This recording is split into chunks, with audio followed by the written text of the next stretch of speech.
fur baby announcement where there's a picture of me standing by a doll's buggy, kind of looking into the buggy, and the announcement says, Meredith Jane announces the birth of her baby sister, Beverly. and in the funny sort of way that I was supposed to be the older one taking care of her, well, yes and no, because she was bossy, and she bossed me around. And part of her bossiness was this passion she had for doing what was right. And that when I try to figure out how do you find somebody whose sense of empathy is not pity, but is based so much on seeing the value of other human beings, regardless of where they stand in society. I mean, she just had it. And some of my favorite stories about her are that she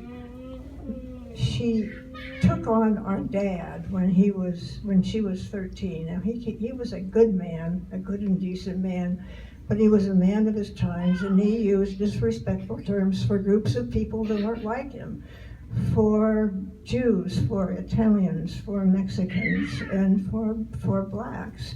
And Beverly couldn't stand it. So here's my 13-year-old sister in the kitchen arguing with him. And she'd say, Dad, do you know any Jews? Of course he didn't. Do you know any Italians? And she would quiz him, and it was amazing to me that she didn't back down, that was part of who she was. This was important to her. And the other part of her was from my mother, who was a committed Christian who went to church every week, sometimes to Methodist churches, sometimes to Presbyterian. I don't mean in the same week. I mean that we moved around, and she would choose the church that seemed to have the minister that appealed to her the most. And she honestly believed that there was one world with one God, and that everybody in it was somehow related to everybody else, that they were brothers and sisters. And I think that this was another attitude that my sister picked up. We had a high school teacher, Francis Parks, in the high school taught American history. This was in the 50s. And when she talked about the Civil War, it wasn't just an economic problem. She talked about Jim Crow. She talked about slavery. And somehow this might have been what did it. But I honestly think it was just Beverly's personality. It was just who she came with. She was short, she had brown hair, she had green eyes, she had an upturned nose, and freckles all over. And she always looked much younger than she really was, but she was a powerful woman. And as Oliver will tell you, he was one of her stepchildren, the oldest. She had a way about her, didn't she, Oliver? She had a way about her that just was authoritarian, but it was also respectful, and you just sat down and listened to her. So I think that's part of what did it. She became a social worker. She got a National Institute of Mental Health scholarship to go to Columbia University to get her master's degree in social work. And it was there when she was getting her master's degree that she met Mickey Schwerner, who was a friend of a friend.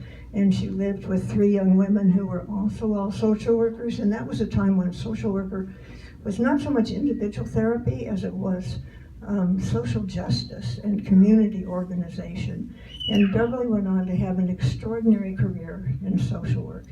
But when she began to see what was happening in the South, she said, she's living in New York City, and she says, I want to start an organization to do something about it. So she and a friend of hers started an organization called Social Workers for Civil Rights Action, and they organized all the social workers in New York City, and they had parties to raise money, and they had events, and they did things so that when Martin Luther King's letter came out after Bloody Sunday, she was ready. She was a recipient of one of those telegrams, and how he knew about her, I'm not sure. But she went down to Selma as a social worker and with the Medical Committee for Human Rights. And she asked the director of the Medical Committee for Human Rights, what can I do? What's a social worker supposed to do? And the director said to her that King was concerned about the people who'd been injured physically during Bloody Sunday, and also concerned about the anger that had arisen during that march. And he didn't want anybody marching to Montgomery who would act out and spoil his vision of what it meant to have a peaceful, nonviolent march.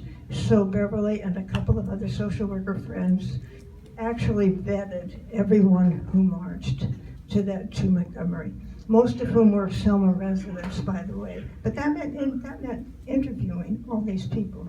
So, and then she stayed on an extra week and registered voters in Mississippi, which is very hard because she said often people would, the children especially, would see a white woman coming to their door and they'd run away. And it was a fearful thing to do, to register people to vote in 1954.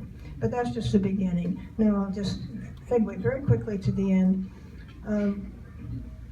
When Beverly was 44, she got lung cancer and died.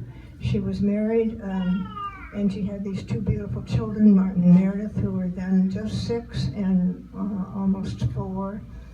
And the second half of my book concerns who brought them up, and that's another wonderful story, Antoine.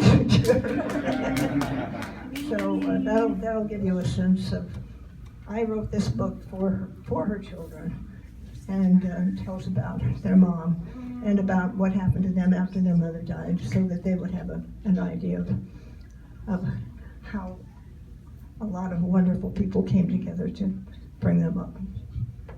Okay, thank you.